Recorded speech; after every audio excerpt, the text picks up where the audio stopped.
ತಾಕತ್ತಾಗಿಯೇ PDO ಬೇಕು. Hosakote road cyber centre ಅಲ್ಲಿ print ಬರೋ ಅಂತ ಪಿಡಿಒ ಬೇಕು. ಬೇಡ, ಹಾರ್ಡ್ ವರ್ಕರ್ ಬೇಡ, ಭ್ರಷ್ಟಾಚಾರ ಇದೆ ಅವ್ರಿಗೇನು. ಪಿಡಿಒ ಇಂಥ ಪಿಡಿಒ ಬೇಡ. ಅವ್ರು ಹೇಳಿದಷ್ಟು ಯಾವ್ದನ್ನ ಒಂದು ಡಾಕ್ಯುಮೆಂಟ್ ಮಾಡ್ಕೊಳ್ಬೇಕು. ಆಮೇಲೆ ಅವ್ರು ಹೇಳಿದಷ್ಟು ಕಾಸು ಕೊಡ್ಬೇಕು ಮಾಡಿ ಅವ್ರು ಹೇಳಿದವ್ರಿಗೆ ಲಾಗಿನ್ ಕೊಡ್ಬೇಕು. ಅವ್ರನ್ನ ಅಪಾಯಿಂಟ್ ಮಾಡ್ಕೊಂಡಿದ್ದೆ ಇವರು ಅಧಿಕಾರ ಅವಧಿನಲ್ಲಿ. ಆಮೇಲೆ ಪಿಡಿಒಗೆ ಮೇನ್ ಉದ್ದೇಶ ಮೀಟಿಂಗ್ ಯಾಕೆ ಬರಲ್ಲ ಅಂತಂದ್ರೆ ಪಿಡಿಒ ಬೇಡ ಇಲ್ಲಿ ಅಂತ. ಪಿಡಿಒ ಯಾಕೆ ಬೇಡ, ಅಕ್ರಮ ಮತ್ತು ಭ್ರಷ್ಟಾಚಾರಕ್ಕೆ ಅವಕಾಶ ಕೊಡ್ತಾ ಇಲ್ಲ. ಆಮೇಲೆ ಇವರು ಹೇಳ್ತಾರೆ ಯಾವ್ದಾದ್ರು ಕಂಪ್ಯೂಟರ್ ಆಪರೇಟರ್ಗೆ ಪಿಡಿಒ ಲಾಗಿನ್ ಕೊಟ್ಟು ಹಿಂದೆ ಸುಮಾರು ಲಾಗಿನ್ ಕೊಟ್ಟು ಸುಮಾರು ಪಿಡಿಒಗಳು ಸಸ್ಪೆಂಡ್ ಆಗಿದ್ದಾರೆ. ಅದು ಕಾನೂನಾತ್ಮಕವಾಗಿ ಹೋರಾಡ್ತಾರೆ. ಎಲ್ಲ ಗೊತ್ತಿದ್ದು ಇವರು ತಪ್ಪು ಕೆಲಸ ಮಾಡೋದು. ಮತ್ತೆ ಇನ್ನೊಂದು ಹೆಣ್ಮಗಿಗೆ ಆರೋಪ ಮಾಡಿದ್ದಾರೆ. ಎಲ್ಲ ಸತ್ಯ ದೂರವಾದ ಆರೋಪ, ವೈಯಕ್ತಿಕವಾದ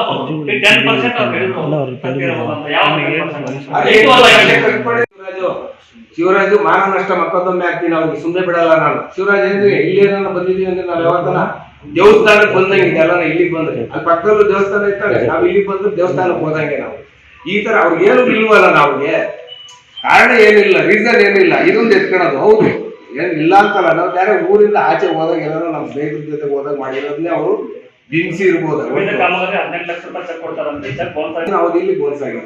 ನಿಮ್ಗಾದ್ರೂ ಅವಧಿ ಗೊತ್ತು ಹಿಂದೆ ಏನಾಗಿತ್ತು, ರಾಘವೇಂದ್ರ ಸರ್ ಇದ್ದಾಗ ಏನೇನಾಗಿತ್ತು, ಅವ್ರ ಚೆಕ್ ಬೋನ್ಸ್ ಆಗಿರೋನೇ ಈಗ ಕಾಮಗಾರಿ ಅವ್ರಿಗೆಲ್ಲ ಬಾಕಿ ಇರೋ ವೇತನ ಕೊಡಿ ಅಂತ ಅಂದ್ಬಿಟ್ಟು ಹಾಕಿರೋರು 25% ಕೊಟ್ಕೊಂಡೋಗಿದ್ದೀವಿ. ನಾವು ಕೊಟ್ಟಿರೋರು ಯಾವ ಚೆಕ್ ಬೋನ್ಸ್ ಆಗಿರಲ್ಲ ಸರ್. ಕೊಡೋದು ಇಲ್ಲ. ನಮ್ಮ ಪಂಚಾಯತಿಯಲ್ಲಿ ಎಷ್ಟೇ ದುಡ್ಡು ನೋಡಿ ಅವ್ರಿಗೆ ಅಷ್ಟು ಮಾತ್ರ ಮಾತಾಡಲ್ಲ. ಉದ್ದೇಶ ನಾವು ಬಂದು ಕಾಂಗ್ರೆಸ್ ಅವ್ರು ಬಂದು ಬಿಜೆಪಿ ಅವರು ಯಥಾರ್ಥ ಪ್ರಕಾರ ಏನಿರ್ತದೆ ರಾಜ್ಯದಲ್ಲಿ ವ್ಯಾಪಾರ ಮಾಡೋದು ಅವ್ರಿಗೆ ಮಾಮೂಲಿ ಹೊಸದೇನಲ್ಲ.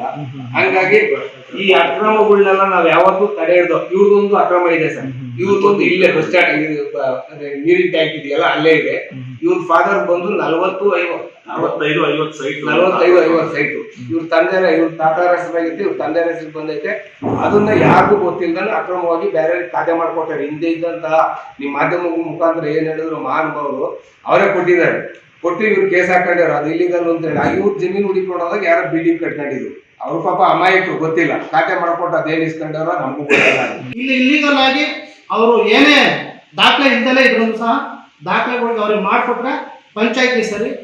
ಅವರು ಏನೇ ಅವರು ಹೇಳ್ತಕ್ಕಂಥ ಎಲ್ಲ ವಿಷಯಕ್ಕೂ PDO ಸಾಹೇಬರಾಗಲಿ ಅಧ್ಯಕ್ಷರಾಗಲಿ ಇಲ್ಲಿ ಕಂಪ್ಯೂಟರ್ ಏನ್ ಕೆಲಸ ಮಾಡ್ತಾ ಇದ್ದಾರೆ ಎಲ್ಲರೂ ಸಹ ತಲೆ ಬಾಗ್ಕೊಂಡು ಹೋದ್ರೆ ಯಾವುದೇ ರೀತಿ ಸಮಸ್ಯೆಗಳು ಇರ್ತದೆ ಹೋಗುತ್ತೆ.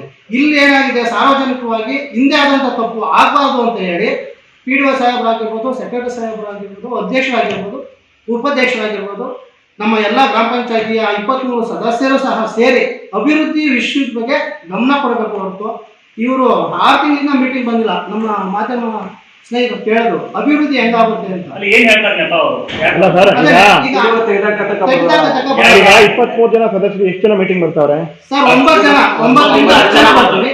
ಅದರಲ್ಲಿ ಇವ್ರದ್ದು ಪ್ರತಿ ಮೀಟಿಂಗ್ ಅಲ್ಲೂ ಅದೇ. ಈಗ ತುರ್ತಾಗಿ ಮೋಟರ್ ಸುಟ್ಟಾಯ್ತು, ಅದನ್ನು ನಾವು ಸಾಮಾನ್ಯ ಸಭೆಯನ್ನು ಕಾಯಕ್ಕಾಗಲ್ಲ. ಕುಡಿಯೋ ನೀರಿನ ವಿಷಯ, ಈಗ ರಸ್ತೆ ಅಭಿವೃದ್ಧಿ ಮಾಡ್ತಾ ಇದ್ದಾರೆ. ನೆನ್ನೆ ಬಂದಿರ್ತಕ್ಕಂಥವ್ರು ಸರ್, ಅವರು ಸಹ ಹಣವನ್ನ ದಯಮಾಡಿ ಬಂದಿದ್ದಾರೆ. ಇಲ್ಲಿ ಒಂದು ರಸ್ತೆ ಅಭಿವೃದ್ಧಿ ಆಗ್ತಾ ಇದೆ, ಅದರಲ್ಲಿ 4 ಸರಿ ಪೈಪ್ ಲೈನ್ ಡ್ಯಾಮೇಜ್ ಆಯ್ತು. ಅದಕ್ಕೆ ಸಾಮಾನ್ಯ ಸಭೆಯನ್ನು ಕಾಯಕ್ಕಾಗಲ್ಲ, ತುರ್ತಾಗಿ ಅದನ್ನ ಕೆಲಸ ಮಾಡಲೇಬೇಕಾಗುತ್ತೆ. ಅದನ್ನ ನಿರ್ವಹಿಸತಕ್ಕಂಥ ನಮ್ಮ ಇವರು ನೀರು ವಿತರಕರು ಅಲ್ಲೇ ಇದ್ದಾರೆ, ಸುರೇಶ್ ಅಂತ ಹೇಳಿ. ಎಷ್ಟು ಸಾರಿ ಪ್ರಾಬ್ಲಮ್ ಆಯಿತು, ಅವನ್ನೆಲ್ಲ ನಾವು ಸಾಮಾನ್ಯ ಸಭೆಯಲ್ಲಿ ಕಾಯ್ಕೊಂಡು ಕಾಣಕ್ಕಲ್ಲ ಸರ್, ತುರ್ತಾಗಿ ಮಾಡಬೇಕಾಗುತ್ತೆ. 8 ಲಕ್ಷ ಬಿಲ್ ಆಗಿದೆ.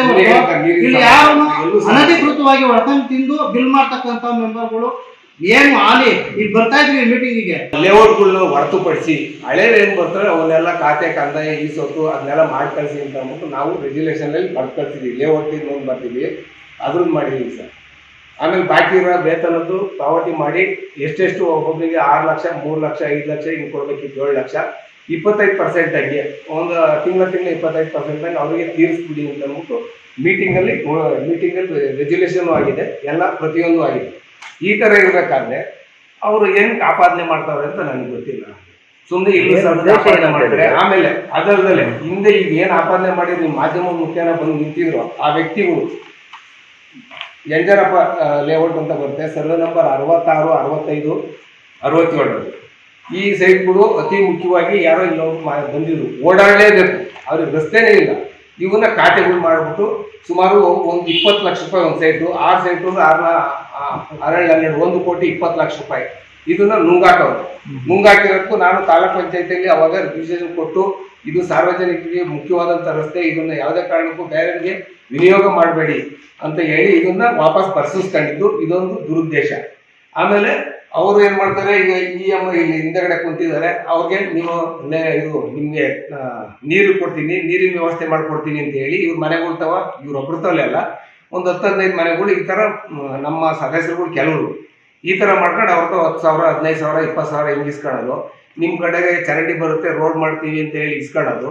ಅವ್ರಿಗೆ ಸರಿಯಾದಂತ ಕಾಮಗಾರಿನೂ ಮಾಡಲ್ಲ, ಆಮೇಲೆ ಅವ್ರದ್ದು ದುಡ್ಡು ಪೀಕೋದು ಬಿಡಲ್ಲ. ಈ ತರ ಸಮಸ್ಯೆ ಇದೆ. ಅವಕ್ಕೆಲ್ಲ ಕಡಿವಾಣ ಹಾಕೊಂಡು ಯಾವಾಗ ಬಂದ್ವೋ ಅವಾಗ PDO ಸರಿ ಇಲ್ಲ, ಅಧ್ಯಕ್ಷರು ಸರಿ ಇಲ್ಲ.